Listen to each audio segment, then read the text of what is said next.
Hello, मेरा नाम है अभिषेक और स्वागत करता हूं एक बार फिर आपके प्यारे चैनल JR ट्यूटोरियल्स में। एज यू नो, हमने ऑलरेडी अपना 12th का बैच शुरू कर दिया था बायोलॉजी का और हमारा 5th लेसन चलने लगा है जिसका नाम है origin and evolution of life. ठीक है, origin and evolution of life हमारा 5th लेसन चल रहा है। इसका मतलब ऑलरेडी हमारे जो पहले 4 लेक्चर है वो हमने ऑलरेडी कंप्लीट करके रख डाले हैं। ओके, तो अगर आपने नहीं देखा है तो वो लेक्चर्स भी आप जाके देख सकते हैं। आज मैं आपके लिए लेकर आ गया हूं लेक्चर नंबर 2 इस लेसन का। इसका मतलब ऑलरेडी लेक्चर नंबर 1 मैंने अपलोड कर दिया है चैनल पे, तो अगर आपने नहीं देखा है तो वो वाला वीडियो भी जाके देख लेना, बहुत ही ज्यादा इंपॉर्टेंट है। एंड आई रिकमेंड यू कि पहले आप वो वीडियो देखिए फिर इस वीडियो पे जंप करें, और अगर आपने वो वीडियो देखी तो बहुत अच्छी बात है, आपको सारी चीजें इस वीडियो में समझ में आने लगेंगी आज। ओके, चालू करें। ये एक छोटा सा मैप था इस लेसन का जो मैंने आपको ऑलरेडी फर्स्ट लेक्चर में बता दिया था कि हम लोग कैसे कैसे इस पूरे लेसन को पढ़ने वाले हैं। बहुत ही छोटा सा लेसन है, बहुत ही प्यारा सा लेसन है, बहुत ही जल्दी खत्म हो जाने वाला लेसन है। ठीक है, तो हम लोग ने ऑलरेडी एक चीज डिस्कस कर ली थी। क्या हमने डिस्कस कर लिया था? ओरिजिन ऑफ लाइफ, हमारी लाइफ। ठीक है, इस दुनिया, इस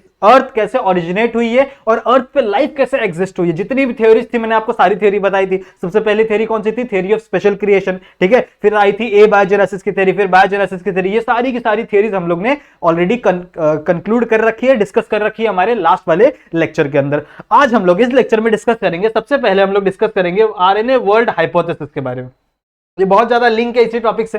ठीक है, ओरिजिन ऑफ लाइफ से ही बहुत ही ज्यादा लिंक्ड है हमारा आरएनए वर्ल्ड हाइपोथेसिस। बहुत ही छोटा सा टॉपिक है, बहुत ही सिंपल सा टॉपिक है, आपको इजीली समझ में आ जाएगा। ठीक है, इतनी बातें क्लियर है? आपको हर एक चीज समझ में आएगी, बस आपको वीडियो को लास्ट तक देखना है और ध्यान से देखना है। इतनी बातें क्लियर है? ओके, लेट्स आज हम लोग को आरएनए वर्ल्ड हाइपोथेसिस तो करना ही है, साथ ही साथ एवोल्यूशन भी स्टार्ट करना है, क्योंकि बहुत ही छोटा सा टॉपिक है। ठीक है, कुछ 5-10 मिनट के अंदर ये खत्म हो जाएगा, फिर हम लोग स्टार्ट करेंगे हमारे एवोल्यूशन का टॉपिक। इतनी बातें क्लियर है? तो एक और बात, अगर आपको मेरे पूरे सेशन पढ़ते थ्रू कोई भी डाउट होता है तो आप मुझसे डायरेक्टली आस्क पूछ सकते हैं हमारे इंस्टाग्राम पे आके। ये मेरा इंस्टाग्राम हैंडल है, आप जाके वहां सर्च करेंगे, आपको मिल जाएगा। आपको जो भी डाउट है आप मुझे मैसेज कर सकते हैं, डीएम कर सकते हैं और मुझसे पूछ सकते हैं। इतनी बातें क्लियर है? उसके बाद अगर आपको मेरे लेक्चर समझ में आ रहे हैं, पसंद आ रहे हैं, तो भी आप मुझे इंस्टाग्राम पे आके मुझे अप्रिशिएट कर सकते हैं, या फिर अगर आपको कोई फीडबैक देना है तो भी आप मुझे आके वहां पे दे सकते हैं। इतनी बातें क्लियर है? तो चलिए स्टार्ट करते हैं आज हमारा लेसन। आज हम लोग को सबसे पहले पढ़ना है आरएनए वर्ल्ड हाइपोथेसिस। ठीक है, आरएनए वर्ल्ड हाइपोथेसिस में क्या कहा था साइंटिस्टों ने कि आरएनए वर्ल्ड कैसा है। ठीक है, देखो हम लोग ने बात की थी ओपेरन हेल्डन थ्योरी में। ओपेरन हेल्डन थ्योरी में क्या कहते थे कि जो सबसे पहला प्रोबायोंट बना था। ठीक है, प्रोबायोंट क्या होता है? प्रिकर्सर ऑफ सेल, जिससे आगे चल के सेल बनने वाला है। तो वो जो प्रिकर्सर ऑफ सेल था उसके अंदर क्या थे? बहुत सारे प्रोटीन के मॉलिक्यूल्स थे। ठीक है, प्रोटीन के मॉलिक्यूल्स इकट्ठा हो गए थे, कार्बोहाइड्रेट के मॉलिक्यूल इकट्ठा हो गए थे, उसके ऊपर क्या लग गई थी? एक लिपिड की लेयर लग गई थी, फॉस्फोलिपिड की लेयर लग गई थी। अब अगर उसके अंदर एक हमारा जेनेटिक मटेरियल चला जाए, क्या चला जाए? Genetic material. अगर जेनेटिक मटेरियल इंसर्ट हो जाए तो वो हमारा बन जाएगा एक सेल। ठीक है, एक प्रोकैरियोट बन जाएगा। इतनी बातें क्लियर है? सो आरएनए वर्ल्ड हाइपोथेसिस क्या कहता है? ये कहता है कि जो सबसे पहला जेनेटिक मटेरियल था, ठीक है, जो सबसे पहला जेनेटिक मटेरियल था, दैट वाज आरएनए। ठीक है, that was RNA. RNA is the first genetic material, इस दुनिया का सबसे पहला जेनेटिक मटेरियल, जो कि सिंपल सी बात है क्योंकि ये देखो, ये एक सिंगल स्टैंडर्ड ये होता है, ये स्ट्रक्चर होता है। It is a single standard structure, और साथ साथ इसके पास बहुत ही ज्यादा कैटालिटिक फंक्शन भी होता है। ये केमिकल कैटलिस्ट हम लोग ने ऑलरेडी, जब मैं आपको 4th लेसन पढ़ा रहा था तो मैं आपको बता रहा था कि आरएनए से आगे चल के प्रोटीन का सिंथेसिस होता है। इस प्रोसेस को क्या कहते हैं? इस प्रोसेस को हम लोग कहते हैं ट्रांसलेशन। ठीक है, आरएनए आगे चल के क्या बनाता है? प्रोटीन बनाता है। तो आरएनए का एक फॉर्म होता है राइबोसोमल आरएनए। याद है आप लोगों को बताया था मैंने? राइबोसोमल आरएनए क्या करता है? कैटेलिटिक फंक्शन करता है। मतलब क्या कर रहा है? 2 अमाइनो एसिड्स को, अमाइनो एसिड की चेन को एक पॉलीपेप्टाइड चेन से क्या कर देता था? बाइंड कर देता था। मतलब इसके पास कैटेलिटिक फंक्शन भी है। ठीक है, ये कैटेलिटिक फंक्शन भी है। और कुछ साइंटिस्ट ये भी मानते हैं कि जो आरएनए की एक सिंगल स्ट्रैंड है ना, वो खुद के ऊपर क्या लगाता था? एक कॉम्प्लीमेंट्री बेस पेयर लगा के एक नया आरएनए फॉर्म कर देता था। तो जो सबसे पहला रिप्रोडक्शन, ठीक है, रिप्रोडक्शन मतलब क्या होता है कि अपने ही जैसे दिखने वाले एक नए ऑर्गेनिज्म, एक नए बीइंग को प्रोड्यूस कर देना। सही बात है? तो आरएनए की एक छोटी सी स्ट्रैंड होगी। आरएनए की क्या होगी? एक छोटी सी स्ट्रैंड होगी। आरएनए ने सबसे पहली बार ये किया होगा कि एक अलग अलग न्यूक्लियोटाइड को लेके और इसके कॉम्प्लीमेंट बना दिया। ठीक है, अलग अलग न्यूक्लियोटाइड को लेके क्या बना दिया? एक कॉम्प्लीमेंट बना दिया, और ये कॉम्प्लीमेंट आगे चल के एक डिफरेंट आरएनए का रोल प्ले कर रही होगी। इसका मतलब यहां पे देखो, इसने एक सेल से, ठीक है, एक सेल की बात नहीं हो रही, फॉर एग्जांपल यहां पे एक डीआरएनए की बात हो रही है, तो इसने एक आरएनए से आगे चल के एक नया आरएनए बना दिया। सो it is a kind of reproduction. यहां से रिप्रोडक्शन की स्टार्ट हुई होगी। ठीक है, तो हम लोग बोल सकते हैं कि it is the first living material. बहुत सारे साइंटिस्ट भी मानते हैं कि RNA is the first living material. Living material क्या होता है? लिविंग चीजें क्या होती हैं? जो ग्रो कर सके, ठीक है, जो क्या कर सके, ग्रो कर सके, खुद को डिवाइड कर सके, उसी को हम लोग लिविंग थिंग कहते हैं ना। तो यहां पे ये कर रहा है, देखो ये खुद भी ग्रो कर रहा है, बहुत सारे कैटालिटिक फंक्शन भी कर रहा है अपने बॉडी में, और साथ ही साथ खुद को डिवाइड भी कर रहा है। तो जो सबसे पहला लिविंग मटेरियल है वो क्या है, हमारा आरएनए। इतनी बातें क्लियर है, ये समझ में आया आपको। इसके बाद डीएनए क्यों फॉर्म हुआ, देखो आरएनए बहुत ही ज्यादा अनस्टेबल था। अनस्टेबल क्यों, क्योंकि ये कहीं पे भी रिएक्शन कर लेता था, ये बहुत ही ज्यादा अनस्टेबल है। साथ ही साथ इसके पास एक जो न्यूक्लियोटाइड होता है वो होता है यू, ठीक है, आपको पता होगा ना, इसके पास 4 टाइप के न्यूक्लियोटाइड होते हैं, AUGC। अगर मैं आरएनए की बात करूं तो इसके पास 4 टाइप के न्यूक्लियोटाइड होते हैं, एक होता है AUGC। तो अगर ये जो यू न्यूक्लियोटाइड है ये बहुत ही ज्यादा अनस्टेबल था, ये बहुत ही ज्यादा क्या था, अनस्टेबल था। साथ ही साथ ये एक सिंगल स्ट्रैंड के होते हैं, आरएनए क्या होते हैं, एक सिंगल स्ट्रैंड के होते हैं। तो ये बहुत ही ज्यादा दूसरे न्यूक्लियोटाइड से बहुत ही जल्दी क्या हो जाते हैं, रिएक्ट हो जाते हैं। इसीलिए आरएनए क्या था, बहुत ही ज्यादा अनस्टेबल था। RNA was very unstable molecule, इसलिए आगे चल के डीएनए की नीड पड़ी। ठीक है, डीएनए क्या होते हैं, डबल स्टैंडर्ड होते हैं, वो सिंगल स्टैंडर्ड नहीं होते कभी भी, उनके पास यू नहीं होता, यूरेसिल नहीं होता। ये यूरेसिल रिप्लेस हो जाते हैं एक दूसरे न्यूक्लियोटाइड से, जिसका क्या नाम है, थायामिन। इतनी बातें क्लियर है, ठीक है। तो this is the RNA world hypothesis. RNA world hypothesis का कहना क्या है कि जो सबसे पहला जेनेटिक मटेरियल था, ठीक है, वो क्या है, आरएनए है। साथ ही साथ RNA is the first living material जो क्या कर रहा है, खुद को ग्रो कर रहा है, खुद को डेवलप कर रहा है, खुद के अंदर रिप्रोडक्शन दिखा रहा है। और साथ ही साथ इस आरएनए से ही आगे चल के डीएनए का फॉर्मेशन हुआ है। आरएनए से ही आगे चल के किसका फॉर्मेशन हुआ है, डीएनए का फॉर्मेशन हुआ है। इतनी बातें क्लियर है। तो सिंपल सा यही था आपका आरएनए वर्ल्ड हाइपोथेसिस। इतनी बातें क्लियर है। नेक्स्ट हम लोग बात करने वाले हैं अपने नेक्स्ट टॉपिक की, जिसका नाम है एवोल्यूशन। ठीक है, अब एवोल्यूशन का मतलब क्या है, हम लोग बचपन से पढ़ते आ रहे हैं कि यार एवोल्यूशन ये होता है वो होता है। तो आपको देखो सिंपल सा एवोल्यूशन का मतलब क्या है कि देखो अभी हम लोग ने क्या पढ़ा, ओरिजिन ऑफ लाइफ में क्या पढ़ा कि एक स्मॉल सा सेल बनाना सीख लिया था हम लोग ने। ठीक है, एक स्मॉल सा सेल बनाना सीख लिया था जो क्या था, प्रोकैरियोट था। प्रोकैरियोट था ना, प्रोबायोन से बना था। आगे चल के एक सिंपल सा सेल, इसका नाम क्या था, प्रोकैरियोट। अब उसी एक सिंपल से सेल से, ठीक है, उसी एक सिंपल से सेल से आज इतनी सारी वेराइटी ऑफ ऑर्गेनिजम्स बने हैं। ठीक है, वो सबसे सिंपल सा सेल कब फॉर्म हुआ था, मैंने आपको बताया था, वो सेल फॉर्म हुआ था 2 बिलियन ईयर अगो। कब फॉर्म हुआ था, 2 बिलियन ईयर साल पहले एक सिंपल सा सेल फॉर्म हुआ था। और उस सेल से, ठीक है, उस सेल से आज, ठीक है, कितने साल बाद, 2 बिलियन साल बाद। 2 बिलियन कोई छोटा नंबर नहीं होता, बहुत बड़ा नंबर है। तो 2 बिलियन साल बाद, कितने, 2 बिलियन साल बाद इतने वैरायटी ऑफ ऑर्गेनिजम्स फॉर्म हो गए। ऐसा कैसे हुआ, ऐसा कैसे हुआ, देखो वो जो सेल था वो खुद के अंदर धीरे धीरे धीरे धीरे कुछ ना कुछ चेंजेस लाते गया। और ये जो सारे चेंजेस थे ना, ये बहुत ही ज्यादा स्लो थे, बहुत ही ज्यादा ग्रेजुअल थे, बहुत ही धीरे धीरे क्या कर रहा है, वो खुद के अंदर चेंजेस लाते गया। अब वो चेंजेस किसके अकॉर्डिंग थे, नेचर के अकॉर्डिंग थे, जो हम लोग पढ़ेंगे आगे चल के डार्विन की थ्योरी में कि नेचर कैसे, नेचर का बहुत इंपॉर्टेंट रोल था एवोल्यूशन के लिए। इतनी बातें क्लियर है। ओके, तो क्या हुआ, 2 बिलियन साल से, ठीक है, 2 बिलियन साल पहले जो एक सेल बना था, उस सेल के अंदर धीरे धीरे क्या आने लगे, चेंजेस आने लगे। उस चेंजेस की वजह से अलग अलग टाइप की स्पीशीज फॉर्म होने लगी। तो मतलब फॉर एग्जांपल यहाँ पे पहले एक टाइप की स्पीशीज थी, अब उसके अंदर धीरे धीरे धीरे कुछ चेंजेस आए और वो एक अलग स्पीशीज बन गई। समझ में आ रही बात। तो 2 अलग अलग स्पीशीज फॉर्म हो गई। ये सारी चीजें बहुत ही ज्यादा रैपिड नहीं हुई, ऐसे नहीं कि 10-15 मिनट में या 2-3 दिन में हो जाती है। ये सारी चीजें होने के लिए मिलियंस एंड मिलियंस ऑफ साल लगते हैं। एक स्पीशीज से दूसरी स्पीशीज बनने के लिए millions and millions of years लग जाते हैं। इतनी बातें क्लियर है। तो जनरल सा एवोल्यूशन आपको समझ में आ गया होगा। मैं आपके लिए डेफिनेशन भी लेकर आया हूं कि डेफिनेशन क्या है एवोल्यूशन की। So it is defined as, देखो ध्यान से सुनो, evolution is defined as slow.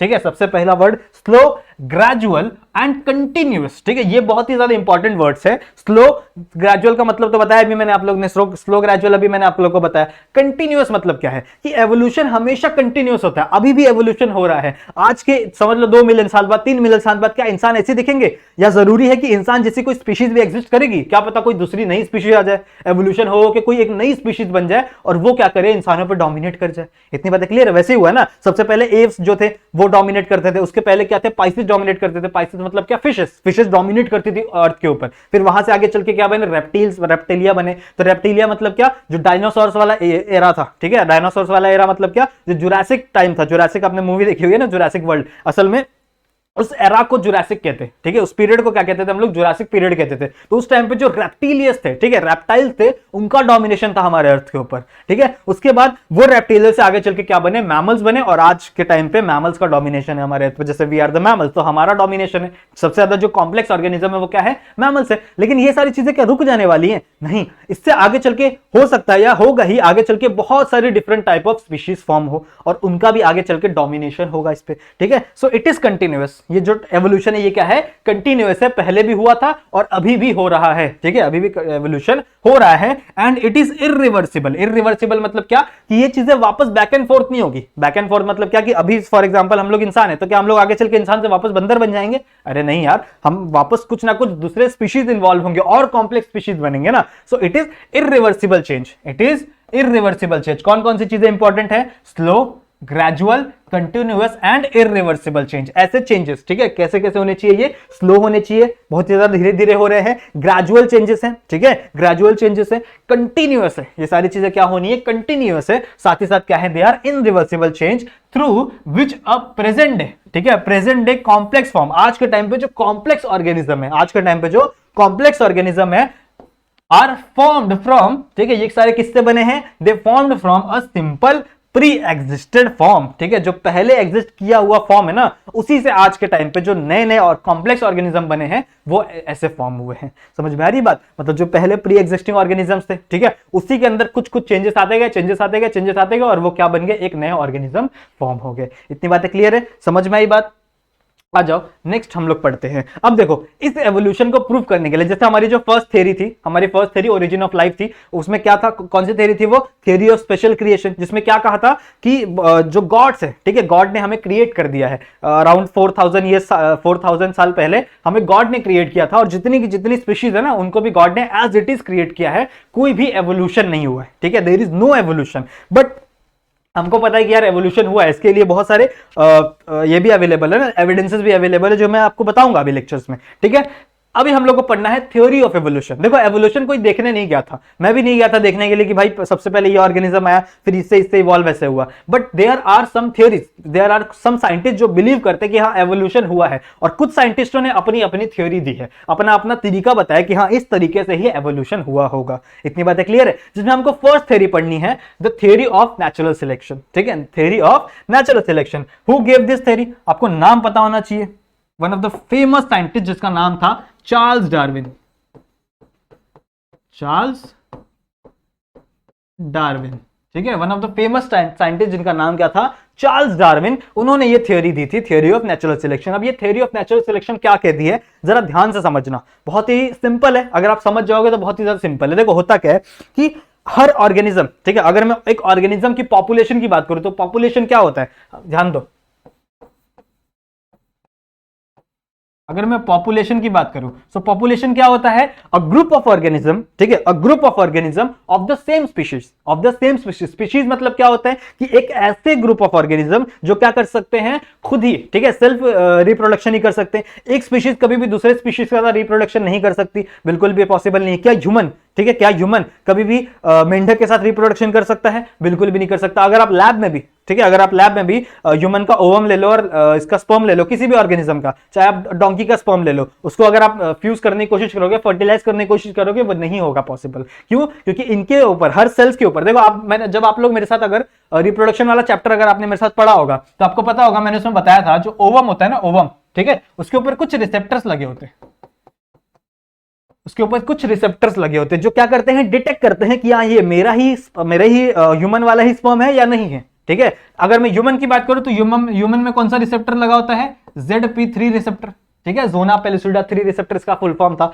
ZP3 receptor. ये रिसेप्टर का काम क्या था? ये डिटेक्ट करता था कि जो स्पर्म आ रहा है फर्टिलाइज करने के लिए, ठीक है, वो ह्यूमन का ही स्पर्म होना चाहिए। अगर वो ह्यूमन का स्पर्म नहीं होगा तो ये ZP3 रिसेप्टर्स उसको अंदर एंटर करने नहीं देगा। इतनी बातें क्लियर है? अब हमारे बॉडी के अंदर अलग टाइप के प्रोटीन बन रहे हैं तो हमारा रिसेप्टर अलग होगा, ठीक है। हॉर्स की बात करो तो हॉर्स के अंदर अलग प्रोटीन बन रहे हैं, डोंकी के अंदर अलग प्रोटीन बन रहे हैं, तो उनका जो ये है रिसेप्टर्स है वो क्या होंगे? डिफरेंट डिफरेंट होंगे। इसलिए खुद के अंदर कभी भी रिप्रोडक्शन खुद का जो स्पीशीज होता है वही रिप्रोडक्शन कर सकती है। इतनी बातें क्लियर है? सो पॉपुलेशन क्या है? A group of the similar species, ठीक है, एक स्पीशीज का एक ग्रुप की बात हम लोग करें तो वो पॉपुलेशन होता है। अब इस पॉपुलेशन में, ठीक है, अब इस पॉपुलेशन में क्या होगा? कंपटीशन होगा। क्या होगा?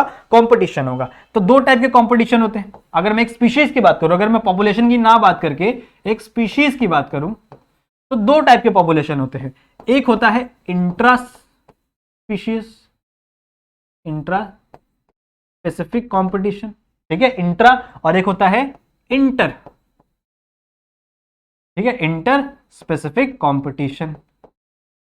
देखो इंट्रा मतलब क्या होता है, ठीक है, इंट्रा मतलब क्या होता है, एक ही स्पीशीज के अंदर अगर कंपटीशन हो रहा हो, अगर एक ही स्पीशीज के अंदर बीच में कंपटीशन हो रहा है, जैसे मैं हूं और कोई एक दूसरा ह्यूमन है, तो उसके अंदर कंपटीशन हो रहा है एक खाना खाने के लिए, तो it is intra specific competition. लेकिन अगर मैं बात करूं, अगर दो अलग अलग स्पीशीज है, जैसे फॉर एग्जांपल एक कौवे की स्पीशीज है और एक पिजन की स्पीशीज है, अब दोनों को ही चावल खाना है, ठीक है, दोनों को ही चावल क्या समझ लो, कोई एक दाना है उसको खाना है, ठीक है, तो कंपटीशन क्या हो गया, अलग अलग स्पीशीज के बारे में हो गया, सो इट इज द इंट्रा, ठीक है, ये इंट्रा हो गया। और मैं बात करूं, अगर मैं बात करूं एक ही स्पीशीज में, ठीक है, सॉरी ये इंटर हो गया और ये हो गया इंट्रा स्पेसिफिक, क्या हो गया, इंट्रा स्पेसिफिक। तो ज्यादा सीवियर क्या है, ज्यादा खराब क्या होता है, ज्यादा खराब होता है इंट्रा स्पेसिफिक, ठीक है, सेम स्पीशीज के बीच में अगर कंपटीशन होगा तो वो ज्यादा खराब होता है, ठीक है, ज्यादा डेडली होता है, ज्यादा सीवियर हम लोग बोल सकते हैं, इतनी बातें क्लियर है।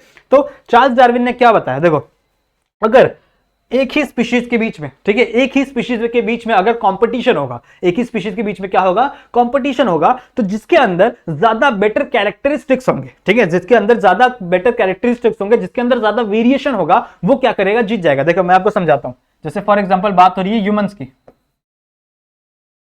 ठीक है, ह्यूमंस की बात हो रही है। अब देखो ह्यूमंस के अंदर बहुत सारे वेरिएशंस होते हैं, क्या, अगर मैं हाइट की बात करूं तो सारे ह्यूमंस की हाइट थोड़ी थोड़ी थोड़ी डिफरेंट होती है, ठीक है, जैसे 4 to 6 फीट के बीच में सारे ह्यूमंस होते हैं ना, कोई बहुत कम होते हैं जो 6 से ज्यादा होते हैं, बहुत कम होते हैं जो 4 से कम होते हैं, तो जनरली हाइट के अंदर भी वेरिएशन देखने मिलती है।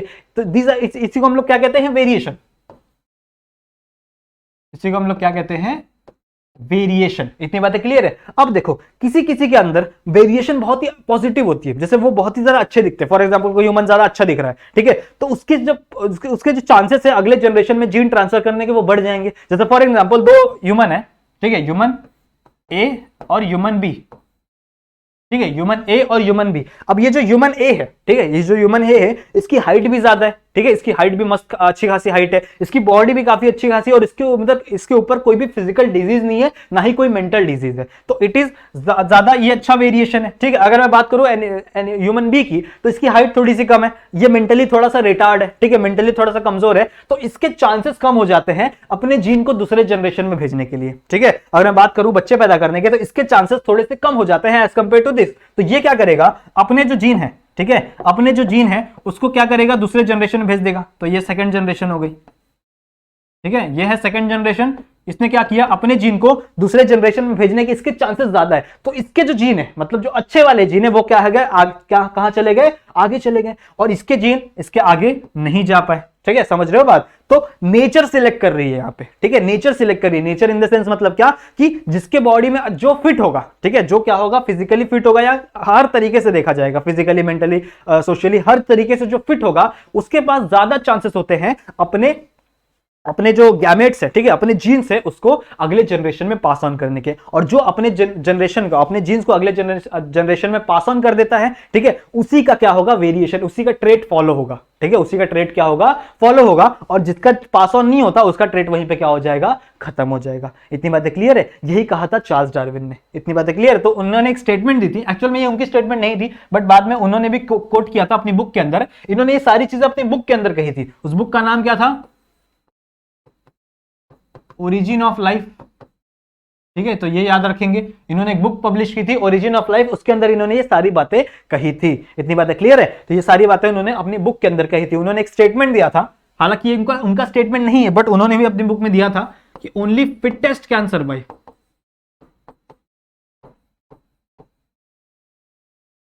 समझ में आ रही बात, ठीक है, ओनली फिटेस्ट कैन सर्वाइव, मतलब जो नेचर के हिसाब से फिट होगा, ठीक है, जो नेचर के हिसाब से फिट होगा वही सरवाइव कर सकता है, और कोई भी सरवाइव नहीं कर सकता। अब उन्होंने इस पूरे के पूरे चीजों को एक बढ़िया एग्जांपल के थ्रू समझाया, ठीक है। मैं आपको एग्जांपल समझाता हूं। तो बात हो रही थी अमेरिका की, ठीक है। अमेरिका में दो टाइप के मॉथ मिलते हैं। मॉथ इन द सेंस मतलब क्या, बटरफ्लाई जैसी कीड़े होते हैं, इंसेक्ट्स होते हैं, उनको मॉथ कहा जाता है। अब वो दो टाइप के होते हैं, एक ब्लैक कलर के मॉथ होते हैं, ठीक है, और एक ब्राउन कलर के मॉथ होते हैं। यहां देखो दो टाइप के मॉथ मिलते हैं, दो मॉथ यहां पे बना रहा हूं मैं। तो एक मॉथ ब्लैक कलर के होते हैं, ठीक है, एक मॉथ क्या होते हैं, ब्लैक कलर के होते हैं, और एक मॉथ क्या होते हैं, ब्राउन कलर के होते हैं। ध्यान से सुनना ये एक्सपेरिमेंट, ठीक है, ध्यान से सुनना। एक्सपेरिमेंट तो क्या ही है, एक एग्जांपल है, इस एग्जांपल की थ्रू आपको समझ जाएगा कि कैसे फिट वाला ही सर्वाइव कर सकता है। तो देखो पहले पहले के टाइम पे, अमेरिका में पहले पहले के टाइम पे इस इंडस्ट्रियलाइजेशन नहीं थी, तो वहां पे जो पेड़ उगते थे ना, इंडस्ट्रियलाइजेशन नहीं थी पहले के टाइम पे, तो for example it is a tree, ठीक है। अब ये जो ट्री का ये जो तना है, ये वाला जो पार्ट है, ठीक है, इसे हम लोग शूट कहते हैं, ये वाला जो पार्ट है ये ब्राउन कलर का था। ये किस कलर का था, ये ब्राउन कलर का था। तो जब इस ब्राउन कलर के स्टेम पे, ठीक है, इस ब्राउन कलर के स्टेम पे जब ये दोनों मौत जाके बैठती थी, तो दूर से जब प्रेडेटर आता था ना, शिकारी आता था, ठीक है, शिकारी इन द सेंस क्या, जो बर्ड्स आते थे, मौत को खाने वाली बर्ड्स आते थे, वो क्या करते थे, इस ब्लैक कलर की मौत उनको दूर से स्पॉट हो जाती थी, बट ये ब्राउन कलर की मौत उनको स्पॉट नहीं होती थी। क्यों? क्योंकि पहले जो ये जो ट्री ट्रंक है यही क्या था, ब्राउन कलर का था। तो जब ब्राउन कलर के ट्रंक पे ब्राउन कलर की मौत बैठेगी तो उनको दूर से दिखेगी नहीं।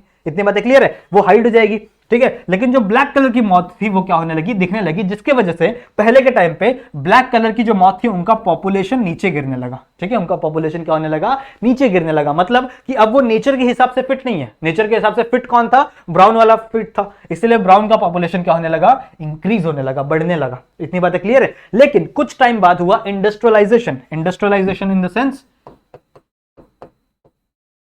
इंडस्ट्रीज आने लगी, इंडस्ट्रीज ग्रो होने लगी, ठीक है, बहुत सारी इंडस्ट्रीज आई, जिसकी वजह से एयर पॉल्यूशन बढ़ गया। अब एयर पॉल्यूशन बढ़ा, जिसकी वजह से ये जो ट्री ट्रंक का कलर था ना, ये हो गया ब्लैक, ठीक है, ट्री ट्रंक का कलर क्या हो गया, ब्लैक।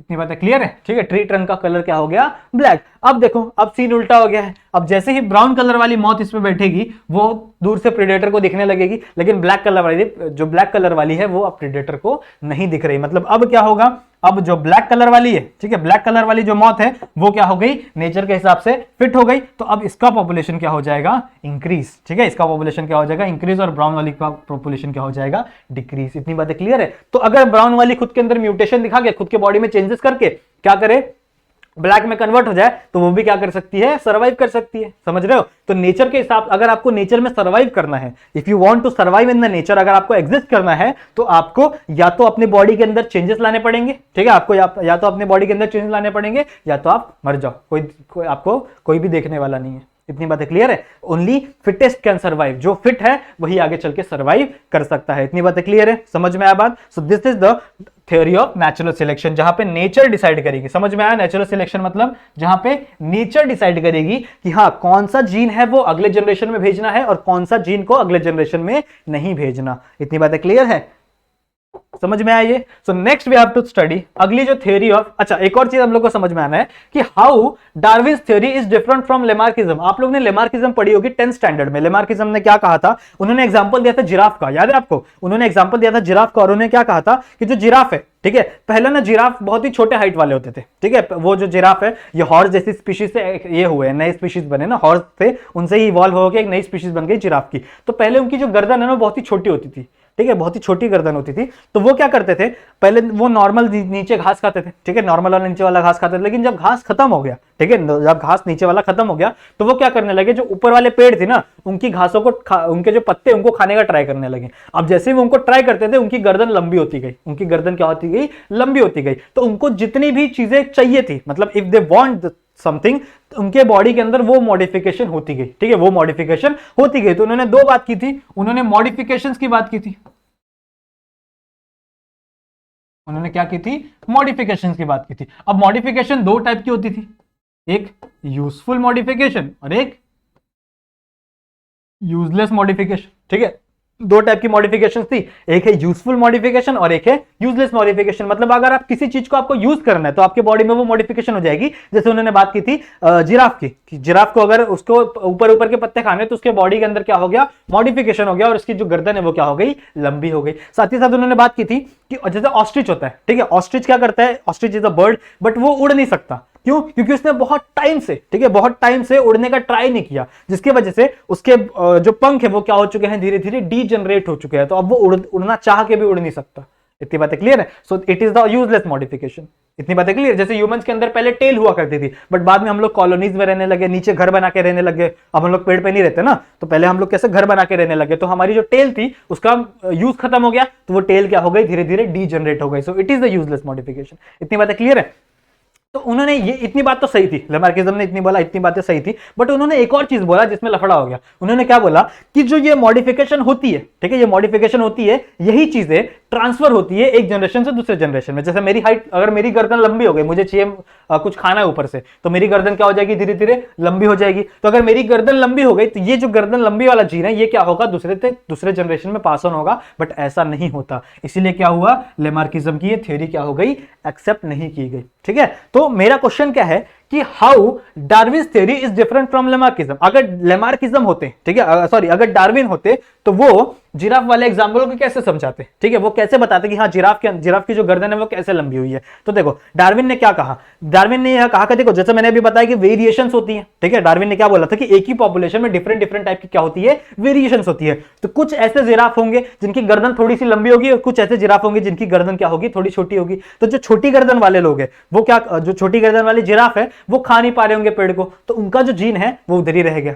ठीक है, वो अपने जीन को क्या कर रहे, कैरी फॉरवर्ड नहीं कर पाए, वो मर गए। ठीक है, लेकिन जिनका गर्दन थोड़ा सा बड़ा था वो क्या कर पाए, पेड़ को कंज्यूम कर पाए और वो उनको रिप्रोडक्शन करने का चांस मिला और उन्होंने क्या किया, अपने जीन को आगे पहुंचाए। इतनी बातें क्लियर है। अब जब उनके बच्चे हुए, ठीक है, तो उनमें भी क्या पता कहीं म्यूटेशन के थ्रू थोड़ी सी गर्दन और बढ़ गई हो। ठीक है, थोड़ी सी गर्दन और बढ़ी तो उसके अंदर ही बहुत सारे वेरिएशन देखने मिले। जिनकी गर्दन लंबी थी वो आराम से फूड को खा पा रहे थे, जिनकी गर्दन छोटी है वो फूड नहीं कंज्यूम कर पा रहे, मतलब वो क्या हो गए, मर गए। ठीक है, जो फूड नहीं कंज्यूम कर पा रहे थे इनडायरेक्टली क्या हो जाएंगे, वो मर जाएंगे, मतलब उनके जो जीन है वो कंटिन्यू नहीं कर पाए। लेकिन जो लंबी गर्दन वाले जीन थे उनके जीन क्या होने लगे, कंटिन्यू एक जनरेशन से दूसरे जनरेशन में जाने लगे। इतनी बातें क्लियर है। तो ऐसे करके एक जिराफ का जो लंबी नेक है, ठीक है, जो नेक है वो लंबा हुआ है इस प्रोसेस से। ठीक है, नेचुरल सिलेक्शन से लंबा हुआ है, ना ही कोई मॉडिफिकेशन से। इतनी बातें क्लियर है। So this is how the Darwin's theory is different from Lamarckism. इतनी बातें समझ में आ गई। ठीक है, क्लियर है। नेक्स्ट हम लोग को पढ़ना है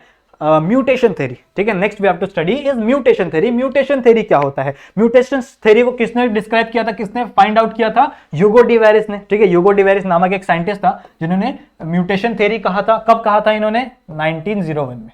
ठीक है, 1901 में इन्होंने ये थ्योरी दिया था। आपको याद है, मैंने आपको मेंडल में पढ़ाया था, आई गेस लेसन नंबर 3 में पढ़ाया था कि 1900 में ये वो साइंटिस्ट था। ठीक है, यही वो साइंटिस्ट था जिसने अपना मेंडल का, ठीक है, मेंडल का वर्क डिस्कवर किया था। ओके, कितने बार गलत लिखूंगा मैं? हाँ, 1900 में यही वो बंदा था, ह्यूगो डिवेरिस था, और 3 साइंटिस्ट थे जिन्होंने क्या किया था, मेंडल का वर्क रीडिस्कवर किया था। तो 1901 में इनकी एक थ्योरी आई थी जिसका क्या नाम था, म्यूटेशन थ्योरी। ठीक है, जिनका क्या नाम था, म्यूटेशन थ्योरी। तो इन्होंने कैसे फाइंड आउट किया? देखो, इनके घर के सामने एक प्लांट उगता था छोटा सा, जिसका क्या नाम था, ओनिथेरा लेमार्कियाना। ठीक है, क्या नाम था उसका, ओनिथेरा लेमार्कियाना। अब उसके अंदर चेंजेस क्या होने लगे, देखो ध्यान से सुनना। ये एक नॉर्मल सा प्लांट था। ठीक है, नॉर्मल सा प्लांट था। तो ह्यूगो डिवेरिस ने क्या किया, उसी प्लांट के अंदर, ठीक है, उसी नॉर्मल सा कौन सा प्लांट है ये, ओनिथेरा लेमार्कियाना, इसी प्लांट के अंदर उन्होंने सेल्फ फर्टिलाइजेशन करवा दिया। ठीक है, सेल्फ फर्टिलाइजेशन करवा दिया। तो जैसे ही सेल्फ फर्टिलाइजेशन हुआ, यहां पे 2 टाइप के बच्चे बने। ठीक है, 2 टाइप के प्लांट बने। एक ऐसा टाइप का प्लांट था जिसके अंदर जो प्लांट था वो क्या था, नॉर्मल था। ठीक है, प्लांट क्या था, नॉर्मल था। और जो दूसरा प्लांट बना ना वो थोड़ा सा एब नॉर्मल हो गया। वो क्या हो गया, abnormal. Abnormal in the sense मतलब क्या, कि उसके अंदर कुछ चीजें अलग होने लगी, मतलब उसके फ्लावर के कलर अलग होने लगे। नॉर्मल मतलब क्या, कि वो रिजेंबल कर रहा है अपने पेरेंट्स से, लेकिन अब नॉर्मल मतलब क्या, वो अपने पेरेंट्स से रिजेंबल नहीं कर रहा। ठीक है, अब ह्यूगो डिवेरिस को देख के यार बहुत शॉक हो गए कि यार ये सब क्या हुआ। फिर उन्होंने क्या किया, इस एबनॉर्मल वाले पेड़ को, ठीक है, इस एबनॉर्मल वाले पेड़ को वापस क्या कर दिया, खुद के अंदर सेल्फ फर्टिलाइजेशन करवा दिया। जब इसका सेल्फ फर्टिलाइजेशन हुआ तो यहां पे भी क्या हुआ है, 2 टाइप के प्लांट बने। एक इस एबनॉर्मल जैसा, एक और एबनॉर्मल बनेगा। तो इसको मैं नॉर्मल लिख रहा हूं। नॉर्मल क्यों लिख रहा हूं, देखो नॉर्मल मतलब क्या, कि ये इसी के जैसा बन रहा है। ठीक है, इसी के जैसा बन रहा है। तो ये एबनॉर्मल है, जैसे ये प्लांट बना होगा, जैसे for an example it is a green plant. ठीक है, ये एक ऐसा ग्रीन प्लांट है जिसपे है रेड कलर के फ्लावर, जिसपे क्या है, रेड कलर के फ्लावर। तो ये जो प्लांट बना ये भी ऐसे ही रेड कलर के फ्लावर वाला ग्रीन प्लांट बना। ठीक है, ग्रीन प्लांट बना। तो ये इसके लिए तो नॉर्मल है, ये इसके लिए तो क्या है, नॉर्मल है। लेकिन एक और टाइप का प्लांट बना जो क्या था, ग्रीन कलर का तो था, लेकिन उसके ऊपर जो फ्लावर थे ना वो येलो कलर के थे। एक सेकेंड, उसके ऊपर जो फ्लावर थे वो क्या थे, येलो कलर के। तो देखो इसके लिए ये नॉर्मल है, सो it is a normal. But यहां पे क्या बन गया, ये अब नॉर्मल बन गया वापस। तो ये ह्यूगो डिवेरिस को ये सारी चीजें समझ में नहीं आई। तो बाद में उनको पता चला कि इसके अंदर ना क्रोमोसोम के नंबर चेंज हो रहे हैं। इसके अंदर क्या हो रहे हैं, क्रोमोसोम के नंबर चेंज हो रहे हैं। मतलब जो नॉर्मल वाला था उसके अंदर 14 क्रोमोसोम थे, ठीक है। अब जब उन्होंने ये करवाया तो इसके अंदर भी 14 क्रोमोसोम आए, ठीक है, लेकिन इसके अंदर क्या हो गया, 16 क्रोमोसोम आ गए। इसका मतलब क्या है, क्रोमोसोम के नंबर चेंज हुए, ठीक है, क्रोमोसोम के नंबर चेंज हुए, जिसके वजह से उसके अंदर बहुत सारे अलग अलग टाइप के चीजें देखने मिली, अलग अलग टाइप के कैरेक्टरिस्टिक्स देखने मिले। समझ में आ रही बात, अलग अलग टाइप के क्या देखने मिले, कैरेक्टरिस्टिक्स देखने मिले। इस सब के बाद उन्होंने ये कंक्लूड किया कि भैया एक ऐसी चीज होती है, एक ऐसा चेंज होता है जिसको हम लोग क्या कहते हैं, म्यूटेशन। और म्यूटेशन कोई भी स्लो चेंज नहीं है, mutation is the sudden change, ठीक है। म्यूटेशन क्या है, एक सडन चेंज है। बहुत ही फटाक से क्या होता है, एक ही जनरेशन से दूसरे जनरेशन के बीच में क्या हो जाता है, एक चेंज आ जाता है, जिसकी वजह से उसकी जो प्रॉपर्टीज होती है वो क्या हो जाती है, चेंज हो जाती है। इतनी बात समझ में आ रही है। आप लोगों ने देखा होगा, सुना होगा आजकल के टाइम पे कि जो कोविड फैला था, तो कोविड के बहुत सारे अलग अलग वेरिएंट देखने मिले थे हम लोग को, जैसे delta variant, delta plus variant, सही बात है, अल्फा वेरिएंट, बीटा वेरिएंट देखने मिले। तो ये सब क्या था कि जो नॉर्मल सा जो कोविड का वायरस था ना, उसके बॉडी के अंदर थोड़े थोड़े म्यूटेशन आने लगे। मतलब वो इतनी ज्यादा बार नंबर ऑफ डिवाइड हो रहा है, इतने ज्यादा नंबर बार डिवाइड हो रहा है कि उसके बॉडी में क्या हो गई, कभी कभी क्या हो गई, सर्टेन सी म्यूटेशन आ गई। जिस म्यूटेशन के थ्रू, ठीक है, जिस म्यूटेशन के थ्रू क्या हो गया, उसका जो स्ट्रक्चर है वो क्या हो गया, डिफरेंट हो गया, उसका फंक्शन क्या हो गया, डिफरेंट होगा, और वो और भी ज्यादा लीथल हो गया, और भी लोगों को क्या होने लगा, कोविड होने लगा। तो उसके बाद देखा था आप लोग ने, तो लोग बोलते थे ना कि जो डेल्टा प्लस वेरिएंट है वो ज्यादा खतरनाक है डेल्टा वेरिएंट से। इसका मतलब क्या है कि उसके अंदर मॉडिफिकेशंस हो गई, उसके अंदर क्या हो गई, मॉडिफिकेशंस हो गई, म्यूटेशन हो गया, और उस म्यूटेशन के थ्रू क्या हो गया, वो ज्यादातर फैलने लगा। इतनी बातें क्लियर है। तो म्यूटेशन 3 टाइप के हो सकते हैं। म्यूटेशन कितने टाइप के हो सकता है, 3 टाइप के होते हैं, ठीक है। एक होता है पॉजिटिव म्यूटेशन, या फिर हम लोग बोल सकते हैं यूजफुल म्यूटेशन, ठीक है, पॉजिटिव यानी यूजफुल। एक होता है नेगेटिव म्यूटेशन, और एक होता है न्यूट्रल। देखो, पॉजिटिव म्यूटेशन मतलब क्या, ऐसा म्यूटेशन, ठीक है, ऐसा म्यूटेशन हो जिससे मेरा कुछ फायदा हो जाए। जैसे फॉर एग्जांपल कि मेरे ऊपर पंख निकल जाए, ठीक है, तो ये मेरा फायदा हो जाएगा ना, कि मैं अब बहुत सारी चीजें यहां से वहां जा सकता हूं। सो it is a positive mutation. हालांकि मेरे ऊपर कोई पंख नहीं निकल रहा है, बट मेरे अंदर क्या हो जाए कि कोई ऐसा नया आरबीसी डेवलप हो जाए, या फिर ऐसा नया डब्ल्यूबीसी हो जाए जो क्या कर सके, कैंसर सेल्स के अगेंस्ट लड़ाई कर सके। समझ में आ रही बात, मेरे अंदर एक नया डब्ल्यूबीसी डेवलप हो गया, एक नया सेल डेवलप हो गया जो क्या कर रहा है, कैंसर सेल के अगेंस्ट लड़ाई कर रहा है। तो ये मेरे लिए क्या है, पॉजिटिव बात है, सही है, अच्छी चीज है ना, मेरे लिए ऑर्गेनिज्म के लिए अच्छी चीज है। वैसे ही जैसे मैंने अभी आपको कोविड का एग्जांपल दिया, तो कोविड का जो वायरस था उसके अंदर सर्टेन चेंजेस आ रहे थे, सर्टेन म्यूटेशन आ रहे थे, जिसके वजह से वो ज्यादा लीथल हो रहा था, मतलब ज्यादा फैल रहा था। तो वो उसके लिए क्या है, पॉजिटिव है, ठीक है। तो उसको हम लोग किस में काउंट करेंगे, पॉजिटिव म्यूटेशन में। आप बोलोगे सर पॉजिटिव उसके लिए था ना, हमारे लिए तो नेगेटिव था। तो हम लोग ऑर्गेनिज्म की बात कर रहे हैं, हम उस ऑर्गेनिज्म के लिए वो सारी चीजें क्या है, पॉजिटिव हो या नेगेटिव। इतनी बातें क्लियर है। फिर नेक्स्ट आता है नेगेटिव। नेगेटिव म्यूटेशन मतलब क्या, कि वो बहुत ही खराब म्यूटेशन हो, मतलब वो म्यूटेशन होने के बाद उसके बॉडी में फायदे की जगह बहुत ही ज्यादा डिजीज हो जाए। जैसे होता है sickle cell anaemia. Sickle cell anaemia मतलब क्या होता है कि आपकी बॉडी के जो आरबीसी होते हैं ना, वो सिकल शेप के हो जाते हैं, हाफ हो जाते हैं। तो अगर किसी पर्सन के दोनों सेल्स के जो दोनों आरबीसी वो क्या हो जाए, सिकल सेल एनीमिया वाले आ जाए, दोनों जीन सिकल सेल एनीमिया वाले आ जाए, तो ऑर्गेनिज्म की डेथ भी हो सकती है। समझ में आ रही बात। फॉर एग्जांपल एक क्रोमोसोम ज्यादा हो गया, जैसे हम लोग ने पढ़ा ना जेनेटिक डिसऑर्डर में, एक क्रोमोसोम ज्यादा हो गया तो उसको लाइनफेल्टर सिंड्रोम हो जाता है, एक क्रोमोसोम कम हो गया तो उसको टर्नर सिंड्रोम हो जाता है। तो ये सारे बीमारियां होने के बाद हमको डिजीजेज तो होती है, हम नॉर्मली क्या कर सकते हैं, बिहेव कर सकते हैं, बिल्कुल भी नहीं कर सकते। तो these are the negative mutation. ये क्या है, नेगेटिव म्यूटेशन है। और एक और होती है न्यूट्रल म्यूटेशन, मतलब ऐसा म्यूटेशन जिसके होने ना होने से हमारे बॉडी पे कोई फर्क नहीं पड़ता। जैसे फॉर एन एग्जांपल, जैसे बहुत सारे लोग के हाथ पे बाल आते हैं, ठीक है, बहुत सारे लोग के हाथ पे बहुत सारे बाल आते हैं, बट आपने कुछ देखा होगा कि उनके हाथ एकदम क्लीन होते हैं, उनके हाथ पे ज्यादा बाल नहीं आते। सो it is a type of mutation, मतलब उनके अंदर क्या आ गया, म्यूटेशन अलग आ गया, लेकिन इससे कोई फर्क पड़ा क्या, ज्यादा फर्क नहीं पड़ा। अगर मेजर लेवल पे देखो तो इससे कोई ज्यादा फर्क नहीं पड़ा। इतनी बातें क्लियर है। तो ये किसके अंदर आ जाएगा, न्यूट्रल म्यूटेशन के अंदर आता है। तो म्यूटेशन 3 टाइप के होते हैं। यहां पे हमने अपने थ्योरीज ऑफ इवोल्यूशन खत्म कर लिए हैं। एक और थ्योरी है मॉडर्न थ्योरी, जो कि क्या है, इन सारे थ्योरीज का, ये जितनी भी बातें कर रहे हैं ना, अगर इन सारे थ्योरीज को आप एक साथ कर दो तो वो क्या बन जाती है, मॉडर्न थ्योरी ऑफ इवोल्यूशन। इतनी बातें क्लियर है। सो आई होप आपको थ्योरी ऑफ इवोल्यूशन समझ में आ गया होगा। जो नेक्स्ट टॉपिक है वो हम लोग को पढ़ना है, कहां गया हमारा first slide, it is our first slide, जिसमें हम लोग ने थ्योरीज ऑफ इवोल्यूशन खत्म कर दिया है। नेक्स्ट लेक्चर से हम लोग स्टार्ट करेंगे एविडेंसेस के बारे में, ठीक है। एविडेंस क्या होते हैं, वो प्रूफ हम लोग ऐसा पेश करेंगे कि हाँ, बताएंगे कि एवोल्यूशन हुआ है, ठीक है। हम लोग कुछ हवे में बात नहीं कर रहे कि भाई ये हुआ है वो हुआ है। We give the evidences, we give the proof.